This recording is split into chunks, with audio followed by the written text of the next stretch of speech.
So this is the third and final segment of this video series. It is my Blonde Me Foliage series, and in this video I'm going to be breaking down my glazing secrets for doing a foliage. I'll be going over my root smudge techniques. This is like one of my favorite things when I'm doing a foliage. It's finishing the work and getting that like beautiful glaze. In this video I am using TBH to tone her, and I'm going to be going over my formula and what I used and why I used it. I'll be going more in depth into the video. I'm using TBH. It's 7-06, so it is a 7 neutral with a chocolate reflect. It's very subtle and beautiful. And I'm mixing this as a ratio of 1 to 1 to 1.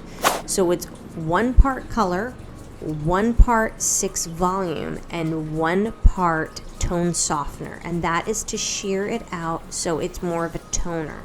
I'm on her ends, I'm using 10-19, and that is a smoky cendre with a violet. And I'm also mixing that 1 to 1 to 1. So the reason why I chose TBH over Vibrance is a more acidic line. This is going to have a little bit more control. It's a little more on the alkaline side. So I wanted more control with my toner, and I really like the way this performed. Vibrance is high shine and TBH is powdery. If you are finding value in this content, can you do me a favor and smash the like button? I make weekly videos. So I did use Ionic Bonding Spray by Brazilian Blowout to get through some of her tangles. And what I didn't show you is that I've already put some of the toner on her nape. So I'm just continuing to work up her hair, and I'm taking about 1 to 1.5 inch sections. Because her hair is wet, I am working in like bigger sections, and the idea is to get basically all of the hair except for that 2-inch section around the hairline. I'm going to smudge all of that out with the level 7 and just comb the hard lines out of it so that there's no line of demarcation when I put the 10-19 on her ends. So I'm just kind of softening and blurring that line, making it a more consistent, cohesive look.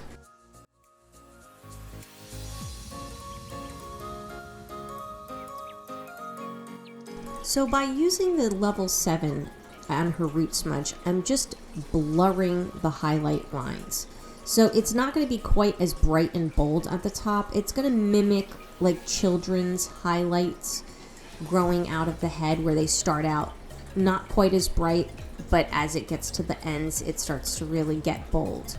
Good reason for the root smudge is with all the weaving and zigzag patterns that we did at the top where it's very chunky, that helps to blend that in and make it really pretty so that you still get the bold, streaks in the front, but you're getting a more natural appearance around the scalp.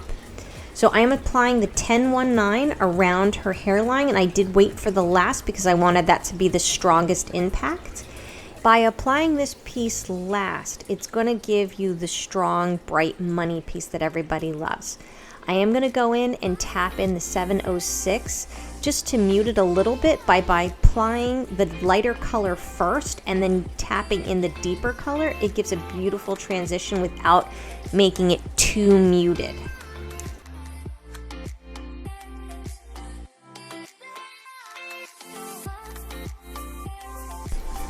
The reason why I use TBH as a glaze is because it gives a very nice lived-in beachy look. It is not a high gloss toner. It is more of a powdery finish. So I'm going to show you her before, and then we're going to get to see her after. And I'm just really happy with the way that this came out. You can see how pretty and bold the highlighted pieces are, but they're smudged and rooty at the top. It's just so much fun. I hope that you found this to be helpful, and if you are new to this series, you might want to see our part 1 and 2, which I'll link up here.